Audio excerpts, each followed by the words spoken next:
GST வரி குறித்து பேசிய அன்னபூர்ணா உரிமையாளரை கட்டாயப்படுத்தி பாஜக மன்னிப்பு கேட்க வைத்திருப்பதாக நடிகர் கருணாஸ் தெரிவித்துள்ளார். மதுரையில் அவர் தெரிவித்த கருத்துக்களை சூப்பர்பைட்ஸ் பகுதியில் பார்க்கலாம்.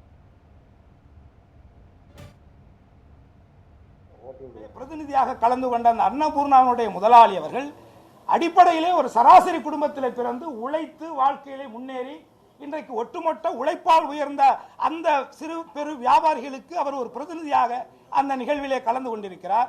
அவர் உண்மையை கேட்கிறார். பன்னுக்கு வரி இல்லை, ஆனால் அதில் தடவுகின்ற ஜாமுக்கு 18% வரி போடுகிறீர்கள் என்று கேட்கிறார். இனிப்பு பலகாரங்களுக்கு ஒரு வரியும் காரப்பலகாரங்களுக்கு ஒரு வரி, இப்படி பாகுபாடு பெரிய குழப்பங்கள் இருக்கேன்னு கேட்கிறார்.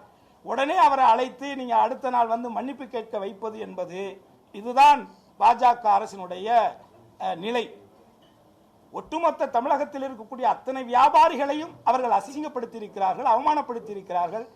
இதற்கு மேல என்ன நடக்கணும்? இதை விட ஒரு சர்வாதிகாரம் என்னவாக இருக்க முடியும்? ஒரு கலந்தாய்வு கூட்டத்திலே கேட்கின்ற கேள்விக்கு பதிலை சொல்லுகின்ற ஒருவரை நீங்கள் மீண்டும் அழைத்து அவரை நீங்கள் மன்னிப்பு கேட்க வைக்கிறீர்கள் என்று சொன்னால் இது அன்னபூர்ணாவுடைய முதலாளிக்கு ஏற்பட்ட அவமானமாக நான் நினைக்கவில்லை.